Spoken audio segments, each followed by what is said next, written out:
I will never forget making a decision to seek professional help after I had experienced a really tough thing in my life. I did not expect that I would have much difficulty telling my own story. But the truth is, I did. I recall having moments when I would sit in my counselor's office unable to say much at all. I recall him asking me questions that I simply did not want to answer. Slowly, we worked on that story, and it took a good while for me to feel comfortable opening up that part of my life again.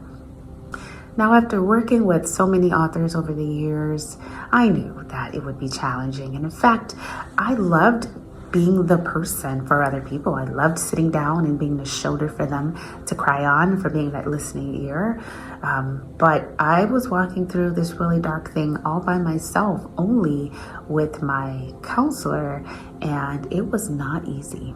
During the time that I was having these very intense therapy sessions, I also took up ballroom dancing.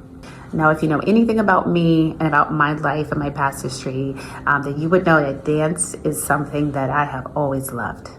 I actually took up ballet and practiced ballet for a little bit when I was a little girl, and then I even revisited it in my early 20s. I also love ballroom dancing. So I would have these really intense therapy sessions talking about this one event that happened in my life, and then I would leave from there and go to the dance studio. So imagine me walking into the ballroom studio with tears in my eyes, completely overwhelmed with the story that I just tried to unpack with my therapist.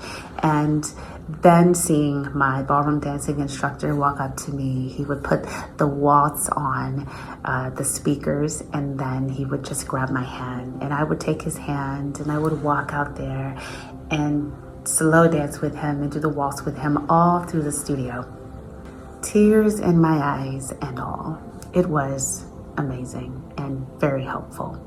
On creativeBlossomStudios.com, I am working on an article where I am talking about the importance of recovery after telling your story.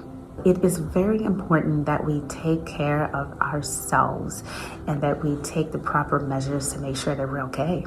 So if you're thinking about telling your story, even if it's just to a friend or if it's just to write down your story just for yourself, know that it's okay and perfectly normal to feel those feelings and emotions that you're dealing with. However, it's always a good idea to have someone that you trust to be there for you, as well as practicing self-care.